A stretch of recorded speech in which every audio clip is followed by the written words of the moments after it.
In this installment, we're going to be going over the NBA playoff bet slate for Monday, April 22nd. Let's get into it.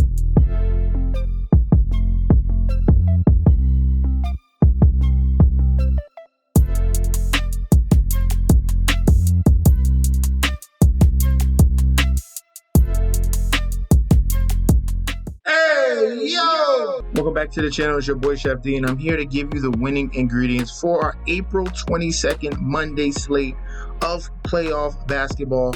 That's what we got going on. Before I deep dive into that, don't forget to like, comment, and subscribe to the channel. Make sure you follow me on Instagram and Twitter at MetsNetsJetsD. Don't forget about that TikTok at Chef_D91. And don't forget about that Patreon. Right now, we are currently at the homepage of the YouTube channel at 4.3 thousand subscribers.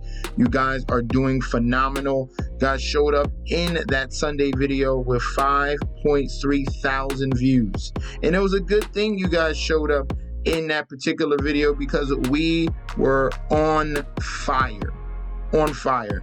We had the cover of the Boston Celtics. We had, let's look at this slate. We're going to look at the slate here.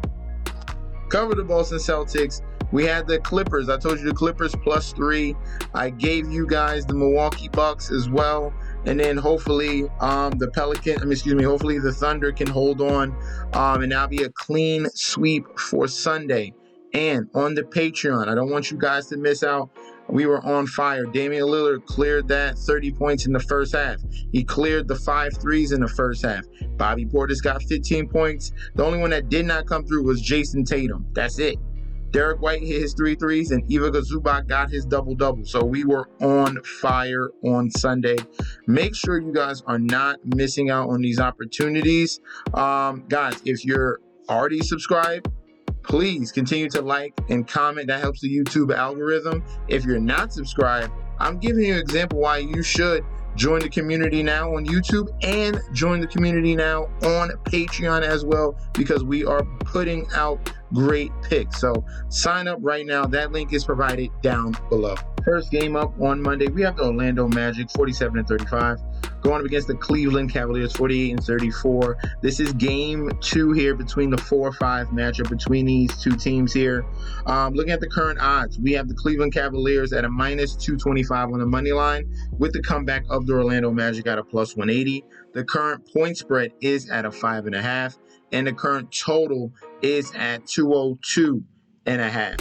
All right, for the public bet percentage, 93% of the bets and 96% of the money on the Cavaliers. For the point spread, 81% of the bets and 77% of the money towards the Cavs to cover that 5.5, and then the total 90% of the bets, 90% of the money on the over 202.5.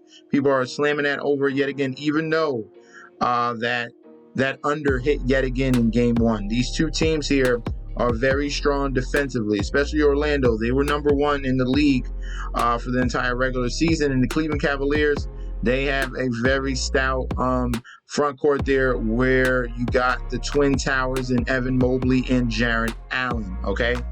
For the injury report, Orlando Magic, no injuries. For the Cleveland Cavaliers, none of these guys are relevant at all. Craig Porter, Dean Wade, Ty Jerome, all those guys didn't play, and they're not going to sniff the rotation, okay? So, coming into game 2, what are we going to be leaning upon?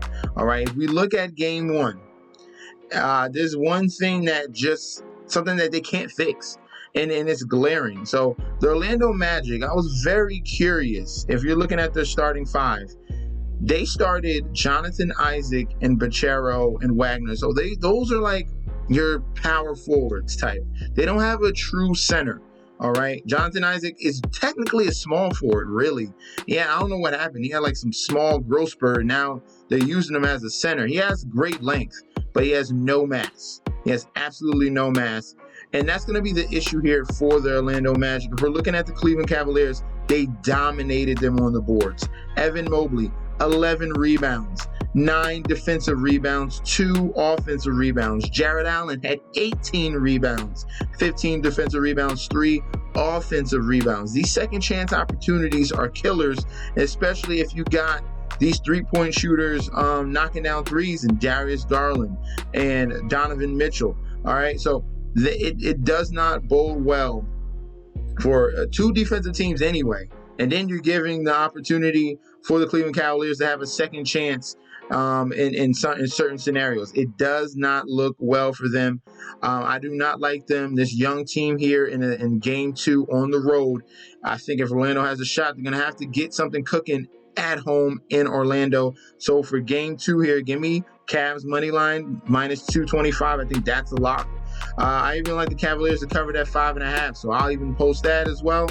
And for the total, we're going to go against the grain here. Everyone's going towards the over. I'm going to go towards the under. Cleveland Cavaliers defense is very strong at home, and Orlando, it has a strong defense as well. It's going to limit Cleveland Cavaliers from this game being a back and forth type of environment. When it goes to Orlando in game 3, maybe they might have to switch it up and hey, we're going to have to try to outscore this team. But for game 2 here, give me a full sweep of the Cavaliers. Next game up, we have the Philadelphia 76ers, who are 47-35, going up against the New York Knicks, 50-32. This is your 2 versus 7 seed here. Looking at the current odds, Knicks are minus 190 on the money line. With the comeback of the 76ers at a plus 155. The current point spread is at a 5.5, and the total is at 209.5. For the public bet percentage here, we have 83% of the bets and 92% of the money all over the New York Knicks as of right now. Point spread, 53% of the bets are towards the Knicks, but 64% of the money is towards the Philadelphia 76ers to cover. For the total, 90% of the bets and 82% of the money on that over 209.5. All right, looking at the injury report, no injuries. It's a clean sheet. It's the same guys, okay? Same guys that are going to be in here for game 2, locked and loaded. And in game 1, we had a very close game.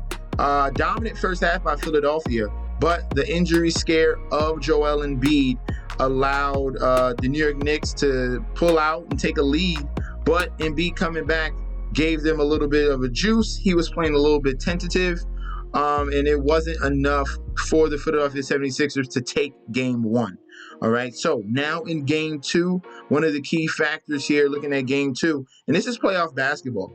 It was the same story in the other game that I just spoke about with the Cleveland Cavaliers, is rebounding. The shocking part is Philadelphia 76ers are not a bad rebounding team. They got dominated on the boards. I think that changes in game 2. 55 rebounds compared to 33.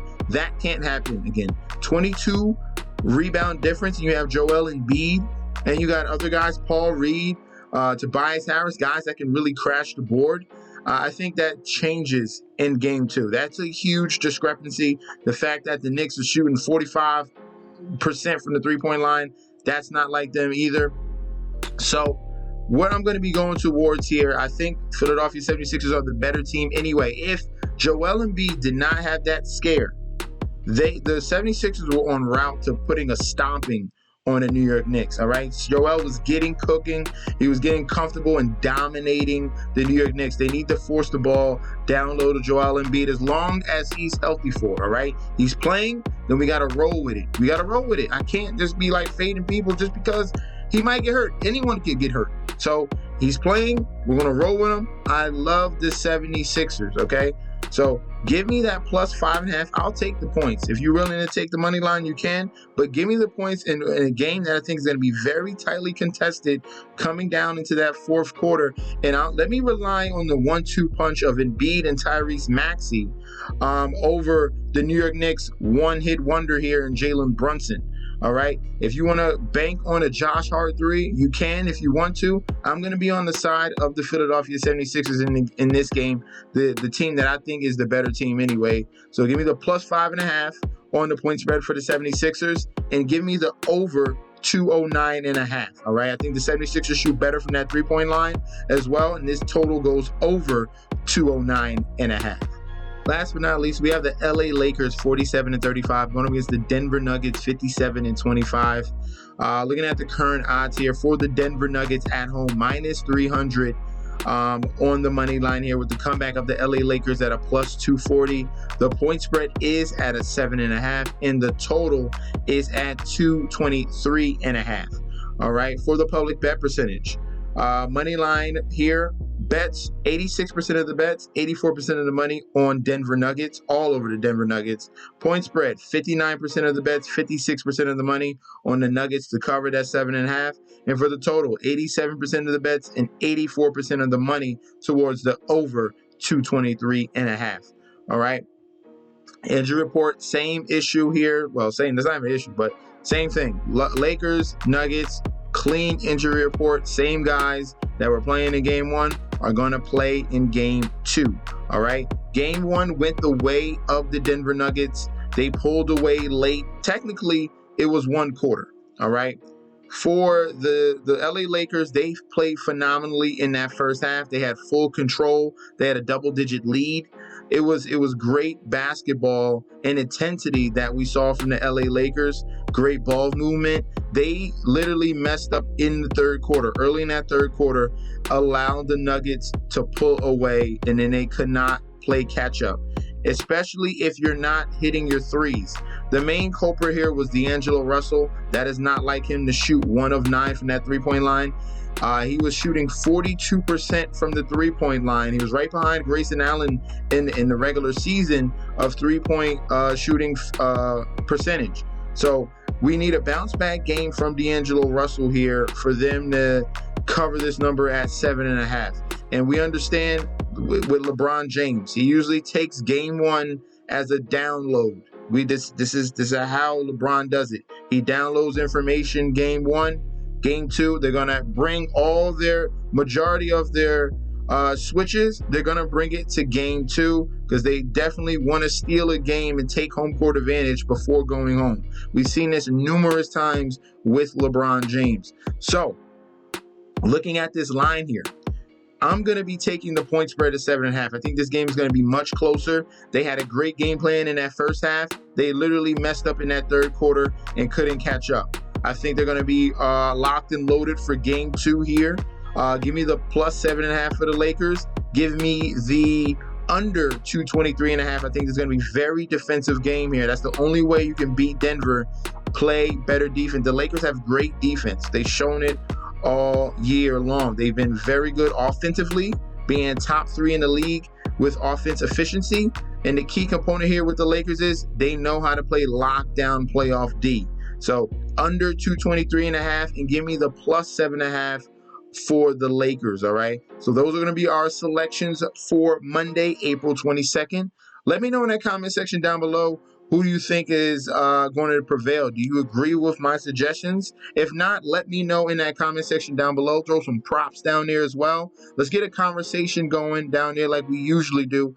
Let's not keep talking about the music, all right? I'll try to lower it. If not, it is what it is. It's only like literally like 2 people complaining. But thank you guys for tuning in. Don't forget to like, comment, and share. Make sure you guys, if you want the future bets for the series, if you want the future bets for the NBA Finals, if you want the bets for the NFL Draft, it's going to be Thursday. Sign up for that Patreon link provided down below, all right? And I'll be back with another video very soon, all right? Peace out.